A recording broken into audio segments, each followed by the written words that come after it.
Hey there, Lore Party listeners, Michael here. Just a quick note before we get the episode rolling. This episode will contain spoilers for Red Dead Redemption 1 and 2. Hello and welcome to a Lore Party Minigame, a podcast about our favorite video games and the stories they tell. I'm Mike Farris. Thanks to many books and television shows and films, the American Wild West has taken on a mythological status. It was a time, a place, and an era where individuality was valued above all else, where you can choose your own path, do what you want. You could be a good guy, a vigilante, or a bad guy.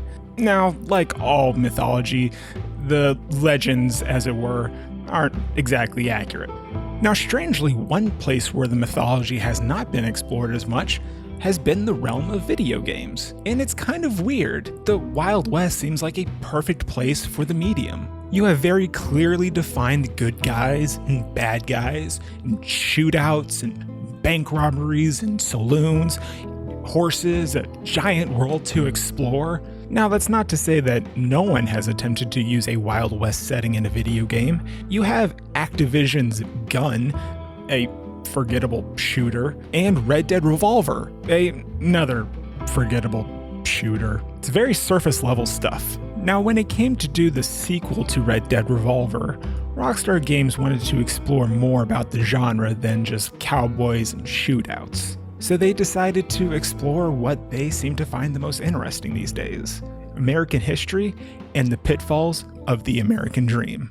Red Dead Redemption takes place in 1911, one of the final times in American history where we do see these Wild West archetypes of cowboys and saloons and towns with marshals who have giant mustaches. Now, right away, the game makes pretty clear of what the metaphor of the entire experience is going to be.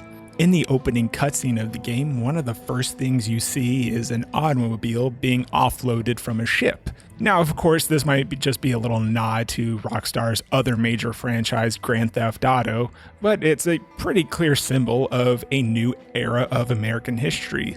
New transportation leads to new ways information is spread, a new era. You play as John Marston, an old cowboy who is conscripted by the American government into hunting down some of the old members of his gang. Again, the metaphor is pretty on the nose. You are tasked by a greater force to essentially kill off the past. The American government, and therefore society as a whole, has run out of time and patience for the way of the cowboy. There's new technology coming about, new people coming into America, new energy sources. The game makes several references to oil needing to be drilled in the place where the Wild West is still kind of set up.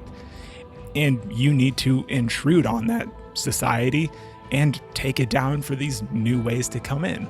But the game makes it pretty clear that John is very conflicted about doing this. Of course, he would prefer if the feds just left him, his society, and his family alone. And with an expansion of ideas and new people comes bigotry and misinformation and hate. Pretty early in the game, John takes a train ride where he overhears some people talking about these new ideas.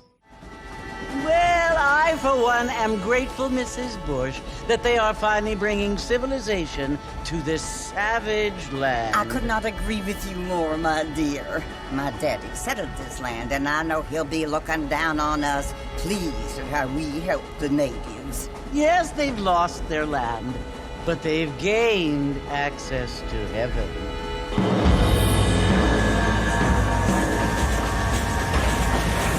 But Father, do you mean unless an innocent receives communion, they're destined to go to hell? It hardly seems fair. What I mean to say, Jenny, is that there is a great deal of difference between an innocent and a savage. I never thought of it that way.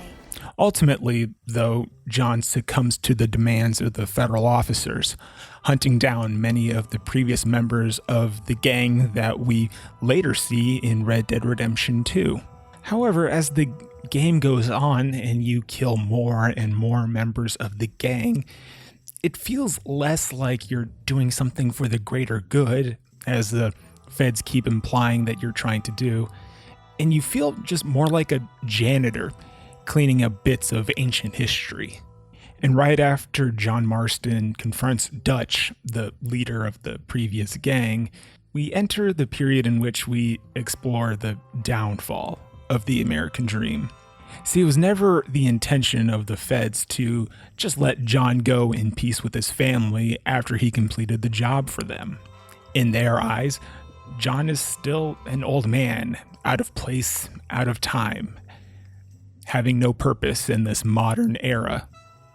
And yet John still gets a little bit of reprieve, time alone with his family, teach his son some life lessons, encourage him to not follow in the same footsteps that John fell into in his childhood. But yet it's all for naught. John never gets his opportunity at the American dream. John is still on the leash of the federal government, and they treat him like the loose thread that he is. John, getting his family to safety, falls in a hail of bullets from dozens of federal officers. But the game itself doesn't end. We re-enter the game 3 years later in 1914, and you play as Jack, John's son. And the ultimate tragedy is that Jack did not learn the lessons from his father. Jack is on a revenge mission, hunting down Edgar Ross, the man who orchestrated John Marston's downfall. And after a few hours of gathering clues and finding out where he is, Jack does get his opportunity for vengeance. But Ross is not this big, imposing federal agent anymore. He's an old man, long retired, just living out his life, his last days in quiet and peace. And sure enough, Jack gets his vengeance. But it almost feels like a completely empty vengeance. Do I know you? Forgive me for startling you, sir. I have a message for you. My name is Jack Marston. You knew my father. I see. I remember your father. I've come for you, Ross. And you, boy, have sure as shit found me. You killed my father. Your father killed himself with the life he lived. You killed him. I saw you. You keep saying that. You sent him to do your dirty work. Then you shot him like a dog. And I'll shoot you like one too, you little piece of trash. Now get out of here before I kill you as well. Nothing was learned or gained or anything good came out of Jack shooting Ross in the face and avenging his father's death. And this is the ultimate tragedy, I think, that the game wants to tell us about the American dream. It doesn't really exist. There will always be something new to grasp, some new standard by which we all have to live. And sure, we may be able to take our own little personal vengeances against the world, but it will always fall to the inevitability of progress. And this, I think, is what is so fascinating about the Western genre. Despite it taking place in a very specific time of American history, these lessons we can learn from the genre can be applicable to any new day, any new era, any new place. And Red Dead Redemption 1 certainly wants to teach us those lessons. Thanks for listening. This Lore Party minigame is executive produced by Abu Zafar and produced by me, Michael Farris. Check out our website at loreparty.com and check us out on Twitter and Instagram at lore_party. Check out our new subreddit at r/loreparty, where you can talk about the episodes or just video game lore in general. Subscribe to Lore Party in your favorite podcasting app and be sure to leave us a review on Apple Podcasts. It really helps us grow the show. Thank you very much for listening.